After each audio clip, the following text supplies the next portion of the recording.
मोनसे फोसावनाय आथिखालाव नोंथांमोना PAN card, caste certificate, Ayushman card, insurance आरो जायखिजाया अनलाइन खामानिखौ खम बेसेनावनो न'आव जिरायनानै मोननो हासिगोन। बेनिखायनो नोंथांमोना अनलाइननि गेजेरजों गाहायाव होनाय CSC सेन्टाराव WhatsAppनि गेजेरजों जगाजग खालामहरनो हागोन।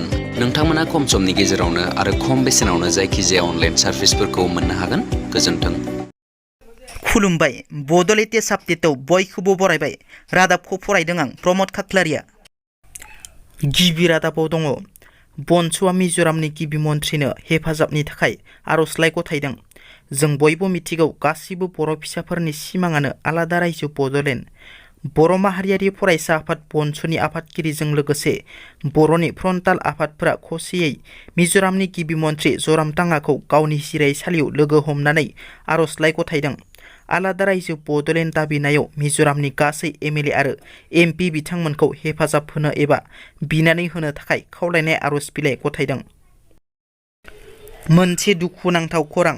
दुलाराय बर' फरायसा आफादनि सोमावसारनायाव गोख्रों बाहागो लानानै गोबाव सम जोबथेसालि जानांनाय मोनसे समनि गवालपारा जिल्ला दुलाराय बर' फरायसा आफादनि सोद्रोमा, गवालपारा जिल्ला खौसेथि बर' सुबुं आफादनि गाहाय नेहाथारि बिदुर खाख्लारि बिथाङा थांनाय मोनाबिलि समाव हरखाब रुंसारि जायो।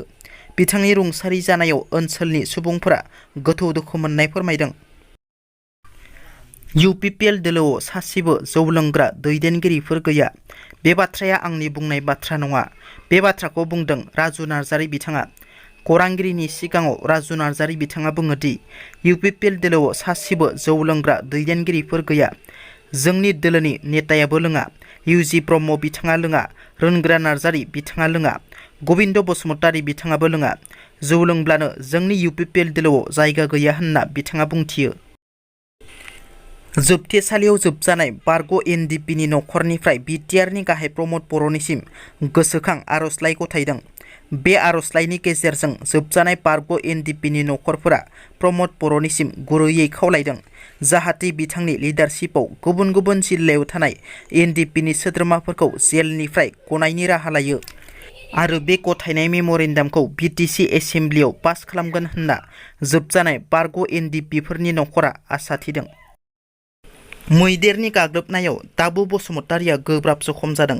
क'क्राझार जिल्ला गसाइगाव महकुमानि सिङाव थानाय रायमना फरेस्ट रेन्जनि बेन्दोङाव गोग्लैनाय आसाम सोनाब बंग सिमा संकस टापु धुनगुरि गामियाव दिनै फुंनि 4:30 समाव हाग्रानि मा 30सो फालोसे मैदेरा धुनगुरि गामियाव फैना दाबु बसुमतारिनि नखराव आबाद जाफैनाय समाव मैदेरखौ होखारहरनो थांनायाव मासे मैदेरा फैनानै गाग्लोबो 54 बोसोर बैसोनि दाबु बसुमतारिखौ। मिथिनो मोननाय बादिब्ला आथिं फारसे गोसायै सुखावलाङो, सिनस्रि, आखाइ बायदिफोराव गोसायै जखम खालामलाङो। गोब्राब जखम जानायाव देहा फाहामसालियाव थिसननाय जायो दाबु बसुमतारिखौ। आसाम सरकारा रायजोनि सरकारि फोरोंगिरिफोरनि थाखाय गोख्रों नेम खानानै होदों। नेमखौ मानियाब्ला सासपेन्ड खालामजागोन। फोरोंगिरिफोरा गासै 11 नेमखान्थि खालामना होदों।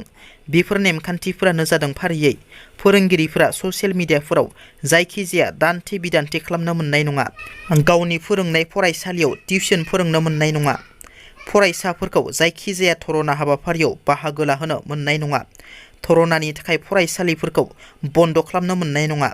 साफ्रोमबो गाहाय फोरोंगिरिफोरा मानिनानै सोलिनांगोन स्कुल रुल बुकनि बादियै।